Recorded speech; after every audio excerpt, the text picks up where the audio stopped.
இந்த படம் எனக்கு என்னோட வாழ்க்கையிலே ரொம்ப நெருக்கமான நிறைய விஷயங்களை வந்து தச்சு விட்டுருச்சு. நான் தான் ஃபஸ்ட் டைம் அவர் கமலக்கண்ணன் சார் அவருக்கும் நன்றி சொல்லிடுறேன். அப்புறம் நன்றி சொல்ல வந்துருப்பேன். இந்த படத்தில் வாய்ப்பு கொடுத்ததுக்கு நன்றி ஐயா.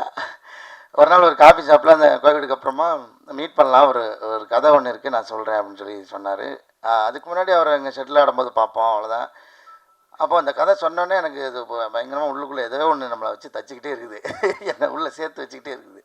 அதில் ஒரு இன்சிடெண்ட் இருக்குது, நான் அது பின்னாடி வரும்போது சொல்கிறேன். அப்புறம் இதுலேருந்து குரங்கு படல் வந்து கோவா ஃபெஸ்டிவலில் வந்து ஸ்க்ரீனில் செலக்ட் ஆகி அங்கே வந்து அதில் ஸ்க்ரீன் பண்ணப்போ ஒரு பயங்கரமான அப்ரிசியேஷன் கிடச்சி. அப்புறம் ஒரு ப்ரெஸ் மீட்டு, அது மறக்கவே முடியாது.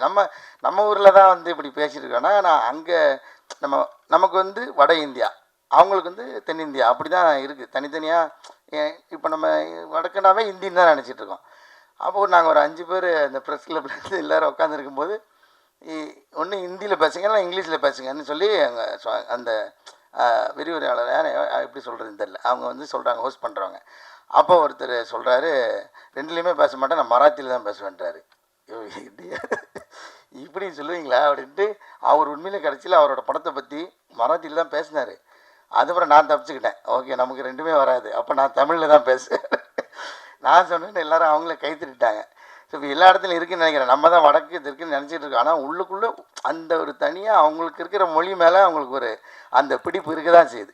ஸோ அதை நான் அங்கே பார்த்தேன். அப்புறம் ரெட் கார்பெட்டில் நடந்து போகும்போது இது முடிஞ்சோடனே திருப்பி அடுத்த டீம் வந்து கிடா வந்தது. நான் அப்படி போனேன், இல்லை உங்களுக்கு முடிஞ்சிச்சு போங்க நீங்கள், அவ்வளோதான் முடிஞ்சிச்சு.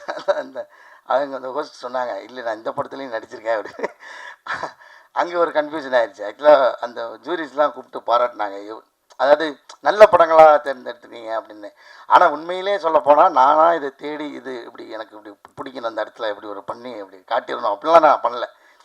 யதார்த்தமாக அவங்க என்னை கூப்பிட்டு எனக்கு இப்படி ஒரு வாய்ப்பு கொடுத்தாங்க. நான் இந்த இடத்துல வெங்கட்டு நன்றி சொல்லிக்கிறேன், கிடா டைரக்டருக்கும். அது மறக்க முடியாத மொமெண்ட்ஸ். அப்புறம் இதுக்குள்ளே இந்த படத்துக்குள்ளே நிறைய இடம் வந்து என்னையும் எங்கள் அப்பாவையும் வந்து கோர்த்துச்சு. எங்கள் அப்பா வந்து ஒரு கொத்தனார்.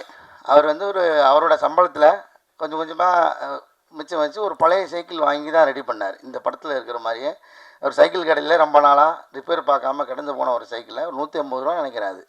அந்த காசுக்கு வாங்கி தான் அதை ரெடி பண்ணி, அப்போது 50 ரூபா என்னமோ செலவாச்சு.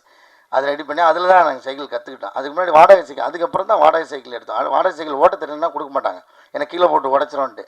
இந்த சைக்கிளில் பழகிட்டு அதுக்கப்புறம் வாடகை சைக்கிள் எடுத்துலாம் ஓட்டினா. அது இல்லாமல் நிறைய அனுபவம் வந்து எங்களுக்குள்ளே இந்த கதைக்குள்ளே என்னை வந்து கோர்த்து தைச்சிச்சு. அதில் இன்னும் மறக்க முடியாத ஒன்று வந்து, நான் வந்து நீங்கள் பார்த்துருப்பீங்க, அந்த சீன் சொல்லாமல் தெரியல. ஓகே சொல்கிறேன். அந்த பையனை அக்கா வீட்டிலேருந்து கூப்பிட்டு வரும்போது, அந்த பொண்ணு வீட்டிலேருந்து அந்த பையனை வந்து கூப்பிட்டு வரும்போது ஒரு குச்சி அப்படி உடைச்சிட்டு அப்படி அடித்து தரத்துற மாதிரி ஒன்று இருக்கும். இது வந்து எனக்கு நடந்தது. அப்போ ஸ்கூலுக்கு போகிறதுக்கு காசு கொடுத்தா தான், டெய்லி ஸ்கூலுக்கு போகிறதுக்கு 10 காசு கொடுப்பாங்க எங்கள் வீட்டில். அது ஏதாவது வாங்கிக்கிறதுக்கு அந்த மாதிரி. நானும் எங்கள் அண்ணனும், ஏன்னா எனக்கு அப்போது நான் 1வது 2வது படிக்கிறேன். அப்போ எனக்கு வந்து தனியாக ஸ்கூலுக்கு போக முடியாது. ஏன்னா எங்கள் ஊர்லேருந்து பழங்கோட்டைன்னு இன்னொரு ஊருக்கு போனோம் ஸ்கூலுக்கு. எங்கள் ஊரில் ஸ்கூல் கிடையாது. அப்போ நடந்து போனோம், ஒரு கம்மா எல்லாம் கிராஸ் பண்ணி கம்மாக்கரை ஓரமெல்லாம் போனேன். தனியாக போகிறதுக்கு பயமாக இருக்குன்ட்டு இப்போ எங்கள் அண்ணனோட துணையோடு தான் நான் வந்து அந்த ஸ்கூலுக்கு போய் ஆகணும். இது வந்து வேறு வழியே இல்லை. இப்போ என்னென்னா, அன்றைக்கி வந்து எங்கள் அப்பா வந்து காசு கொடுக்கல, இல்லை சில்லறை இல்லை, இப்போ இன்றைக்கி ஒரு நாளைக்கு போங்க நாளைக்கு பார்த்துக்கலான்ட்டார். இப்போது இவர் வந்து நீ போய் அந்த 2 10 காசையும் வாங்கிட்டு வந்தால் அவனை கூட்டிகிட்டு போவேன், இல்லை விட்டுட்டு போயிடுவான்றாரு. சரி ஒரு வழிகள் திருப்பி போய் எங்கள் அப்பாட்ட இந்த மாதிரி சொல்லிட்டாண்ணே, நீ அந்த 10 காசு 2 பேரும் கொடுத்தா தான் நாங்கள் போவோம் அப்படின்னு. அவர் சொன்ன மாதிரி நான் சொன்னோன்னே அங்கேருந்து அந்த துண்டு, அந்த போட்டிருக்கிற துண்டு, அவர் எப்போயுமே துண்டு போட்டிருப்பார் எங்கள் அப்பா. ஸோ அந்த துண்டை எடுத்துக்கிட்டு விரட்டினார். அப்படியே விரட்டும் போதே ஒரு கிட்டத்தட்ட ஒரு 3 கிலோமீட்டர் இருக்கும். அங்கே பிடிச்ச ஓட்டம் ஸ்கூல் கேட்டு வரைக்கும் திரும்பி பார்க்காம ஓடினான். அப்போ ஒரு வந்து அந்த ஓட்டத்துக்கு காரணம் வந்து பின்னாடி ஒரு துத்தி செடின்னு ஒரு செடி இருக்கும். அந்த செடியை உடச்சி அந்த குச்சி எடுத்துகிட்டு விரட்டினார் பாருங்க. அதில் அடித்த பயங்கரமாக வலிக்கும். ஆனால் அவர் அடிக்கலை, எடுத்து உடச்ச உடனே பிடிச்ச ஓட்டம் தான். 3 கிலோமீட்டர் தாண்டி ஸ்கூல் கேட்டில் போய் தான் நின்னான். அந்த மாதிரி நிறைய விஷயங்கள் வந்து இந்த படம் வந்து என்னை தச்சு வச்சிருச்சு உள்ள. அப்படி தான் எங்கள் அப்பா வீட்டில் இருந்த ஒரு சின்ன சின்ன குணாதிசயங்கள்லாம் இதுலேயும் தெரிஞ்சுருக்காங்க. அப்புறமா பார்த்தா எங்கள் அப்பா எனக்கு ஒரு டீனேஜ்லாம் வந்ததுக்கப்புறம் எங்கள் அப்பா ரொம்ப ஃப்ரெண்ட் ஆகிட்டார். ஃப்ரெண்டுனா பயங்கர ஜாலியான ஃப்ரெண்ட் ஆகிட்டார்.